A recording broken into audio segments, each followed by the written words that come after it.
Okay, so simulan natin dahil mahabang topic to, paano sagutin. Yan, yung mga katanungan na networking ba yan? Scam or pyramiding ba yan? Benta-benta ba yan? Recruit-recruit ba yan? Yung una-una lang ang kumikita dyan. Gusto ko, kaso wala akong puhunan. Pero bago ang lahat, luma sila. Dito muna tayo sa topic na to. So sa lahat lang na mag-stay, yun lang bibigyan ko ng free access mamaya po. Yeah, so the power of innovation training. Coach, ano pa matututunan namin doon? Simple lang, kung paano ko mag-a-adapt sa pagbabago ng mundo. Especially the digital. And pagdating sa digital, kailangan nag-a-adapt tayo. Kailangan i-automate natin, kailangan gumagamit tayo ng mga tools, etc. Ngayon, paano ba sagutin yung number one na katanungan na networking ba yan? Ito yung top one sa lahat ng listahan ng mga objection ng mga prospects natin. Agree ba kayo? Sige nga, type agree kung agree. Tapos, nakarelate ka ba kasi na-experience mo? I-share mo nga rin dyan. Sabihin mo dyan sa comment box na, yes, coach, na-experience ko yan. Kwento mo. For example, kahapon coach, pumunta ako sa kapitbahay ko, in-invite ko siya, ang sagot sa akin, networking ba yan? Coach, ako, nag-PM ako sa pinsan ko na nasa Saudi. Networking ba yan yung tanong sa akin? Sige nga, kwento, i-comment mo nga dyan para mabasa naman natin. Diba? Bago ko i-share sa iyo kung paano mo siya sasagutin. Okay? Yung mga do's and don'ts, meron ako ibibigay sa inyo na step by step din. Dito kasi hindi ko mababanggit ng buo. Yan. Kaya sasagutin ko lang to ng diretsahan. Magbibigay ako ng senaryo. Okay. For example, ako nag-i-invite ako. Tinanong ako nung in-approach ko. Sabi niya, networking ba yan? Yan. Ganito ko lang sasagutin. Una, hindi ko sasagutin kung anong tanong niya mismo. Ulitin ko hindi ko sasagutin kung anong tanong niya mismo. Ang gagawin ko, itatanong ko kung anong tinanong niya. Aalamin ko kung yun ba talaga ang kanyang objection. Palalabasin ko. Bigyan ko kayo ng example. In-invite ko. Nagtanong sa akin, networking ba yan? Ang gagawin ko, itatanong ko sa kanya, bakit bro, ano ba yung networking para sa'yo? Okay? O kaya, bakit? Anong alam mo sa networking? Kaya, tinanong niya ako, pero yung tamang pag-handle, yung tamang pagsagot, huwag mo sasagutin kung anong tanong niya. Ang gagawin mo, ibabalik mo lang yung tanong. Tapos siya ulit sasagot. Di ba? Kasi yung networking, ganyan-ganyan, ganere-ganere, yung pinsan ko sumali na dyan, etc. So yun na, merong nakita tayong butas. Meron tayong nakitang pwede tayong pumasok. Okay bro, sorry to know that na na-scam yung pinsan mo dahil sumali sa networking na gantong company, etc. etc. Pinsan mo pala, hindi ikaw ang naka-encounter. Di ba?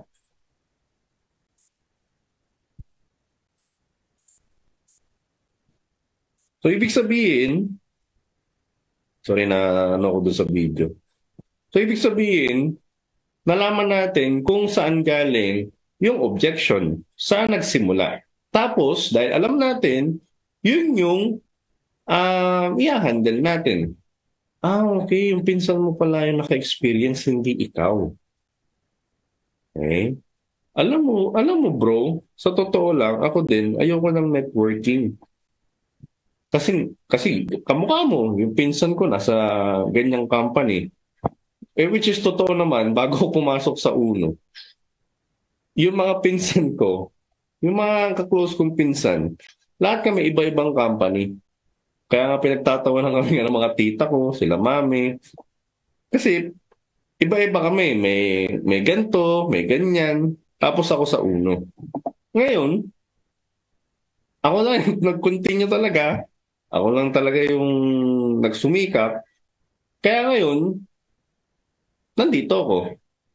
Okay?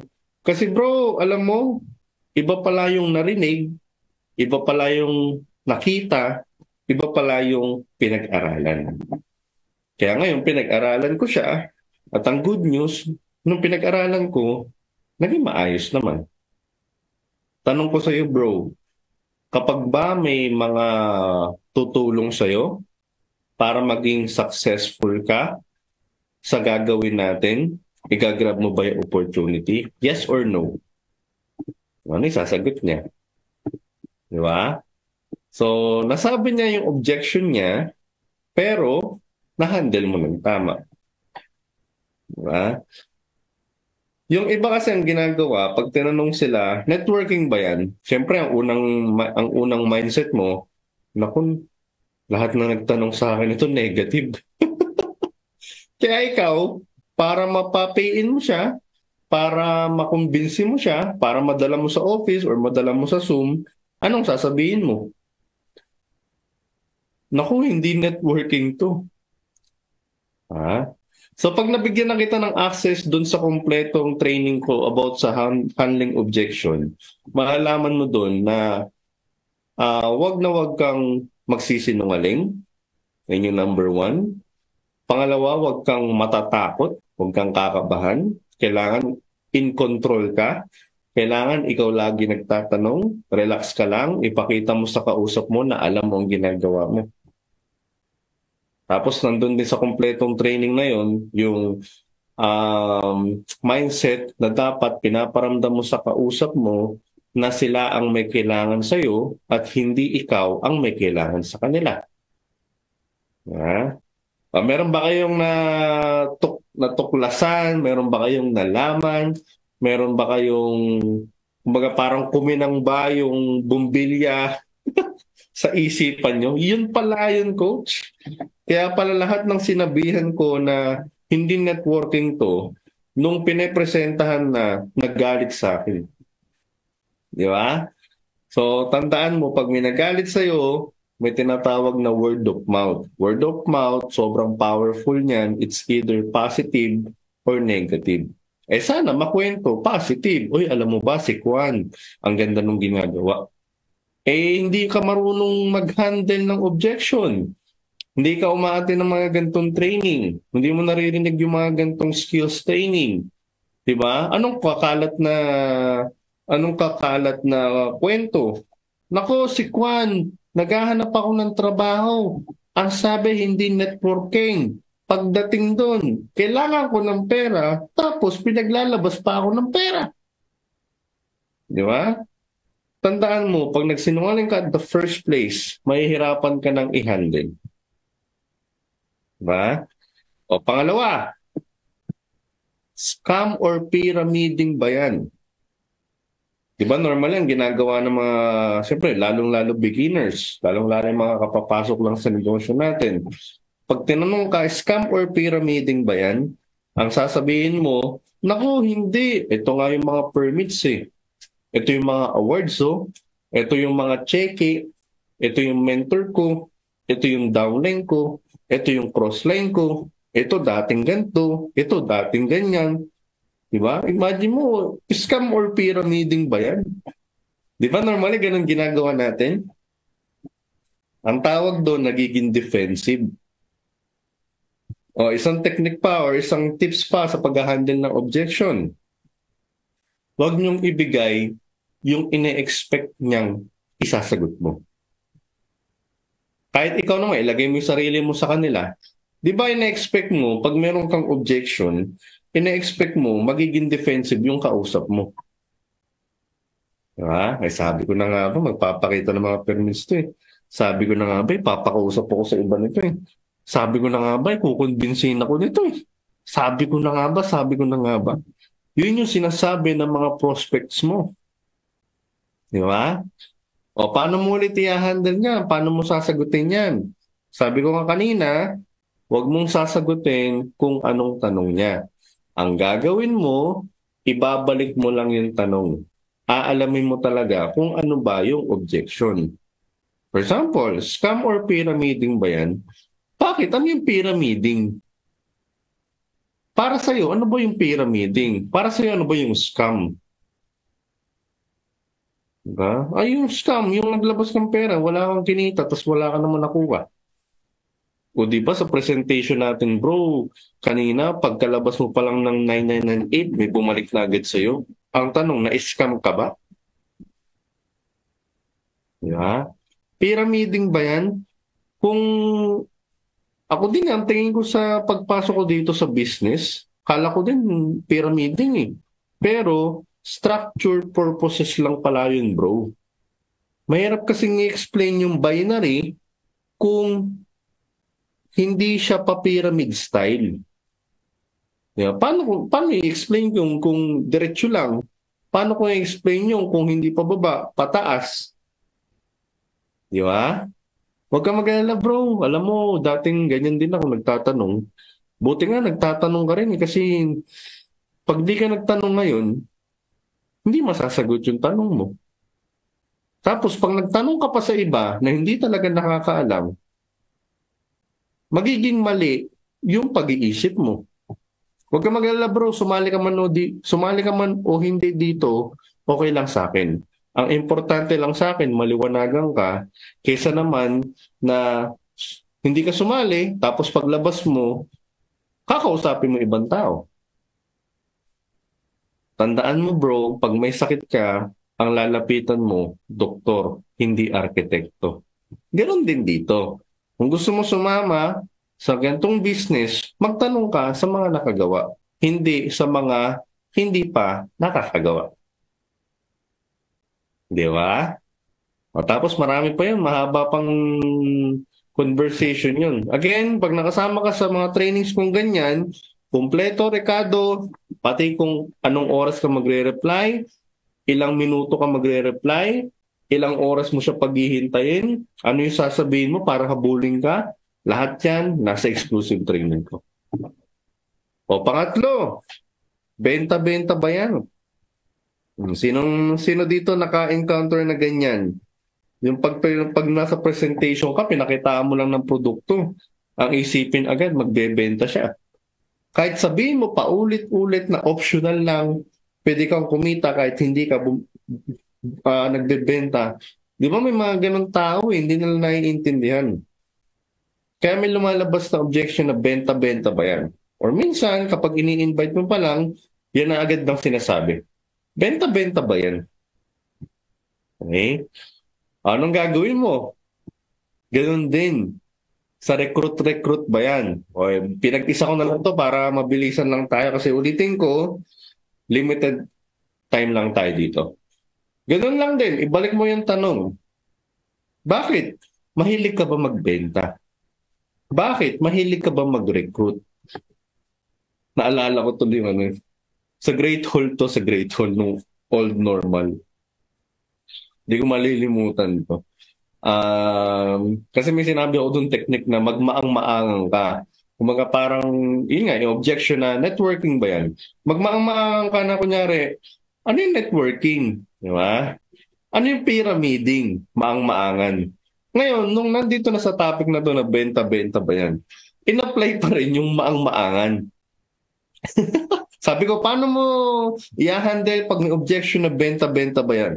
Madali lang, coach. Sasabihin ko, ano yung benta-benta? Biruin mo no, nagmaang-maangan pa rin. Di ba? Ay, ako, Diyos ko. Ano na, siyempre, gagamitan na rin natin, siyempre, ng tinatawag na common sense. Di ba? Sabi mo kasi, coach, maang-maangan eh. Diba? Ang hirap sabihin kung anong dapat gawin, di ba? Basta, hanggat maaari, in-explain ko siya ng simple para maraming makarelate. Pag hindi mo ma-gets agad, huwag ka mag-alala, hindi ka nag-iisa, kahit ako, dumaan din ako sa ganyan, ulit-ulitin mo lang. Ang good news nga, may replay naman dito eh. So pag tinanong ka, benta-benta ba yan, or recruit ba yan, or invite ba yan, tatanungin mo lang, bakit mahilig ka bang magbenta-benta? Bakit mahilig ka bang mag-invite, or mahilig ka bang mag-recruit? Yun yung tamang sagot dun. Tapos pag sinabi niya na, oo, mahilig ako. Yan. Kasi dati akong ganito. Diba? Promodizer ako. O gusto niyang magbenta-benta. Di ba? Eh coach, paano naman pagsagot niya? Hindi. Simple lang. Importante, malaman mo kung gusto niya magbenta o hindi. Ang importante, malaman mo kung gusto niya mag-invite o hindi. Para masagot mo mismo yung katanungan niya. Para masagot mo mismo yung objection niya. Diba sabi ko kanina, bawal ka magsinungaling. Marami kasi sa atin ang ginagawa ganito. Pag tinanong ka, benta-benta ba yan? Pag tinanong ka, recruit-recruit ba yan? Ang sasabihin mo, dahil ang mindset mo agad, lahat ng nakakausap mo ay negative. Ang mindset mo, lahat ng tao ay ng invite-invite. Ang mindset mo, negative lahat, ayaw ng benta-benta. Ang sasabihin mo, hindi. Eh paano pag sinabi mo sa'yo ng kausap mo, gusto niya magbenta? Mabigyan ka ng example ha. Ako ulit, nag-i-invite. Wow. Bro, baka gusto mo. O, for example, ano ba yan? Benta-benta ba yan? Sasabihin ko, naku, mukhang negative to ah. Hindi benta-benta to. Hindi invite-invite to. Eh biglang sumagot yung prospect ko. Ang sabi niya, naku sayang, naghahanap pa naman ako ng invite-invite kasi galing kami sa isang MLM company, kaso nagsara. Naghahanap kami ng kumpanya. Tsaka marami akong mga leaders, mga downlines na mahilig din magbenta. Sayang, hindi pala benta-benta yan. Sayang, hindi pala recruit-recruit yan. Alangan naman sabihin ko na, ay ano ka ba? Joke lang yun. Benta-benta talaga to. Ano ka ba? Joke lang yun. Invite-invite talaga to. Di ba? Alangan naman bawiin ko. Kaya tinuturo ko sa inyo yung technique na bago ka sumagot, ibalik mo muna yung tanong, alamin mo muna mismo kung ano yung objection. Di ba? Eh coach, okay na, sige na gets ko na yung idea. Para pag sinabi niya, oo, gusto niya, para pag sinabi niya, hindi niya gusto, at least alam ko. Eh coach, paano yun? Paano kung gusto? Paano kung ayaw? Ganito lang yan. Bibigyan ko kayo ng magic word. Sige nga, comment nyo nga dyan, magic word. Dumadami yung viewers natin. Mukhang pinahabol nyo yung mga downlines nyo ah. Oy, umating ka dito para magkaroon ka ng pay-in. Ang dami mo nang kanausap. Kahit isa wala pang nag-pay-in. Di ba? Kasi nga, baka may kulang. Baka hindi kayo marunong mag-handle ng objection. Alam nyo ba, kahit hindi ka mag-present, basta alam mo mag-handle ng objection, makakapagpa-pay-in ka. Promise. Ako nagsasabi sa inyo. O, magic word. Ano ba yung magic word, coach? Ito yung magic word. Sakto para sa iyo to. Ulitin ko yung magic word, ha? Sakto para sa iyo to. Ulitin ko ulit yung magic word. Sakto para sa iyo to. Ano ulit ang magic word? Sige nga, comment nyo nga dyan kung narinig nyo, 3 beses ko inulit. Di ba? Ano yung magic word? Yan. Ang magic word sa pag-handle ng objection, kahit anong isagot niya, kung positive or negative, ang magic word natin palagi ay sakto para sa iyo to. Di ba? Naku, hindi ako mahilig magbenta-benta eh. Naku, hindi ako marunong mag-invite-invite, mahiyain ako eh.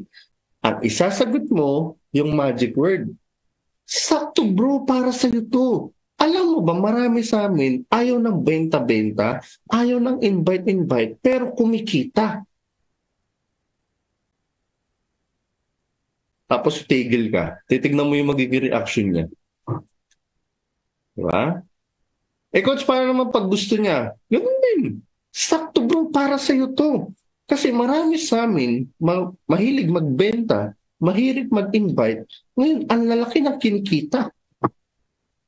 Sakto para sa iyo to. Biruin mo, no? Negative or positive ang sabihin. Sakto para sa iyo to. Di ba? Yung una-una lang ang kumikita dyan. Paano una-una, bro? Yan, tatanungin mo sa kanya. Siya yung pag-i-explainin mo. Huwag ikaw mag-i-explain. Siya mag-i-explain. Ba? Yung ano, yung apply mo, yun yung mas laging kumikita, ganyan-ganyan. Di ba? Yung, di ba, normally naman lahat ng nauna, yun naman talaga ang unang nagbe-benefits. Ayaw mo ba nun, bro? Kasi may record na, may nakagawa na, ibig sabihin, susundin na lang natin para magawa natin kung anong nagawa nila. Kasi napakahirap na pumasok sa isang opportunity na kahit 2 taon, 5 taon, 10 taon, wala pang umaasenso. Meron ka bang nakitang opportunity na ang mga kumita ng malaki ay yung nahuli? Meron ka bang nakitang elementary mas nauna pang graduate kaysa sa college? Meron ka ba nakitang elementary na nakakuha ng trabaho kaysa sa college? Ano, mapapaisip siya, di ba?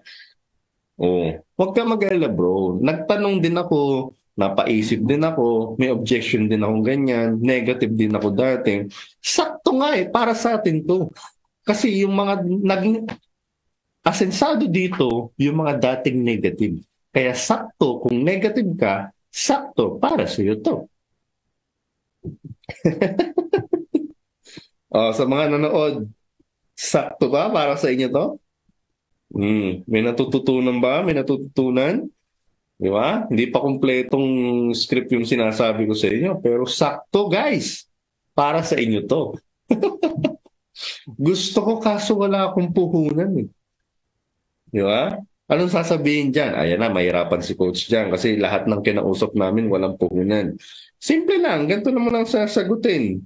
Kapag wala siyang puhunan, sakto, hindi para sa iyo to. Biglang bumaliktad na, di ba? Para ka lang nalungkot, di ba? Ano ba naman yan? Dami kong effort.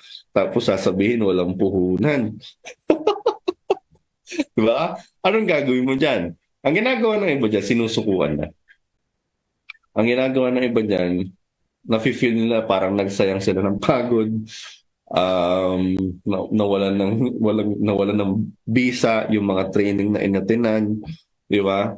Sa totoo lang, yan talaga yung dapat lumabas na objection, walang puhunan. Kasi lahat ng objection, minsan palusot. Pag-iisipan, tatanong ko muna sa asawa ko, nag-aaral pa ako, stress ako sa trabaho, wala akong free time, busy ako, di ba? Pero ang pinaka number 1 objection talaga ay yung walang puhunan. Anong sasabihin mo dyan? Huwag mo nang sasabihin yung sakto para sa'yo to. O iba naman ang gagawin nating magic po dyan. I-apply mo dyan yung 3F. Feel, felt, found. Feel, felt, found. Present, past, and future. Okay, o bigyan ko ng example. Naku bro, alam mo ba, ang dami kong nakausap at ako din, nung kinakausap ako dito, sa totoo lang wala din akong pera, wala din akong puhunan. Pero ikaw ba bro, seryoso ka ba talaga sa sinabi mo, kaya gusto mong pumasok sa negosyo na to kasi gusto mo na makapag-for good sa Pilipinas at makasama na yung pamilya mo kahit 3 hours per day, tapos kumita ka at least 50,000 per month, nandito ka sa Pilipinas. Seryoso ka ba talaga dun?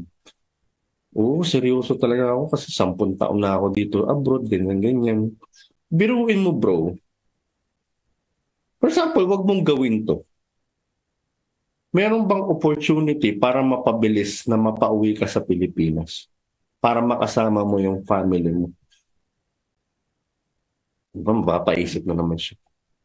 Kung wala bro, uulitin ko, naiintindihan kita, ganyan din yung naramdaman ko. Sabi ko, nabuhay yung pangarap ko nang nakita yung kitaan. Kaso nung nakita ko yung puhunan, lumaki at dumilim yung paningin ko. 10,000 sana kukukuha ng 10,000. Pero kung titignan mo naman bro, Sabi nga, pag gusto, may paraan. Pag ayaw, maraming dahilan. Nag-focus ako sa goal ko. Isa din akong OFW katulad mo. 1 year. 1 year lang ginol ko sa sarili ko kasi gusto ko makasama yung family ko. 1 year, ginawan ko ng paraan. Sa totoo nga lang, hindi nga 10,000 in-invest ko na dito. Malaki na rin. Pero pwede kang mag-start sa halagang 10,000. Naniniwala ako bro. Ulitin ko bro. Naniniwala ako. Nakita ko, seryoso ka. Naniniwala akong wala kang pera ngayon. Pero hindi ako maniniwala na wala kang mahahanap na paraan kung willing ka talaga at seryosong makauwi sa Pilipinas, makasama mo yung family mo 3 hours per day, tapos kikita ka ng 50,000. Bro, anong mararamdaman mo pag naakap mo na yung anak mo sa halagang 10,000? Bro, anong mararamdaman mo pag nagsisimba kayo, kumakain kayo sa labas, naggagala kayo sa halagang 10,000? Emosyon, kausapin mo siya. Iparanas mo sa kanya, ipa-imagine mo sa kanya yung pwedeng mangyari. Pwedeng mangyari at hindi pwedeng mangyari kapag hindi na ginawa yung negosyo natin. So pag nakuha mo na yung attention niya, ganyan. So ikaw bilang closer, bilang ikaw distributor, bilang ikaw uno member, responsibilidad mo na tulungan siya sa idea. Okay lang ba sa'yo bro, tulungan kita sa idea? Pag nakuha mo na yung commitment na seryoso talaga siya pero walang pera. O sige, tulungan kita. Ano ba yung naiisip mong paraan? Again mga kauno, may objection tayo, umuulan. Objection talaga. Ang lakas ng ulan, kumukulog. Dito ko, pag nawala ako dito, total mag-alas 4 na rin naman. O, chat-chat na lang tayo. Kung gusto niyo makasama sa mga exclusive training natin, total 8 minutes na lang. Hindi ko na mahabaan masyado dahil hindi ko pwedeng habaan talaga dahil 1 hour training lang ako dito sa Uno Live. Kung gusto niyo makasama sa mga trainings ko, pwede kayo sumama. Tapos meron akong gagawin sa August 11. This is 100% free. I-share ko sa inyo paano kayo makakasabay sa mga technology para magamit nyo sa business nyo. Lalong-lalo yung mga part-timers, yung nahihirapan pagsabayin yung hataw, training, tapos trabaho para sa inyo tong training na to. Kasi tuturo ko sa inyo paano nyo rin i-automate yung business nyo. 24/7, pwedeng mong gawin yung negosyo nang kahit hindi ka 24/7 na nagtatrabaho. Ang magtatrabaho sa iyo ay yung AI. Ang magtatrabaho sa iyo, robot technology. Okay? So kung gusto mo makasama sa training na yan, tapos kung gusto mo rin makuha yung mga script, yung kompletong detalye, nag-enjoy ba kayo sa training natin? Nababasa ko yung mga comment nyo, sobra akong natutuwa kasi iba sa inyo natutuwa, nag-enjoy, tapos biglang may realization na kung mali pala yung ginagawa ko. Ang dami nag-comment na ganun. So, congratulations. Nalaman niyo yung magic word. Pwede kayo sumali sa Ka-CRS Community. I-search nyo lang sa Facebook. Ka-CRS Community. Tapos pwede nyo rin akong i-add, i-follow sa aking Facebook account. Rian Regoso Saldana. Ngayon na, i-add nyo ako, i-follow nyo ako, i-PM nyo ako. Sabihin nyo, Coach, nanood ako ng Uno Live. Gusto ko pa pong umattend ng mga trainings mo. Gusto ko pong matuto. I-share mo sa akin. Pag nakita ko na seryoso ka talaga, patunayan mo sa akin through chat, i-chat mo ngayon, bibigyan kita ng free access dito sa training ko on August 11. Again, 100% free to, wala kang babayaran. Kita-kits tayo sa training natin. So, i-follow mo ko, i-PM mo ko sa Rian Regoso Saldana. So, congratulations everyone. Sa lahat ng nanood, ito ang magic word natin, sakto para sa inyo to. Kasi congratulations, narinig nyo at nalaman nyo kung paano kayo mag-handle ng mga objections. This is Rian Saldana, your online coach. Kita-kits tayo sa training. Add, follow, and PM me sa Rian Regoso Saldana ngayon na bago ko mawala ng internet dahil ang lakas ng ulan. God bless everyone. Ingat tayo lahat.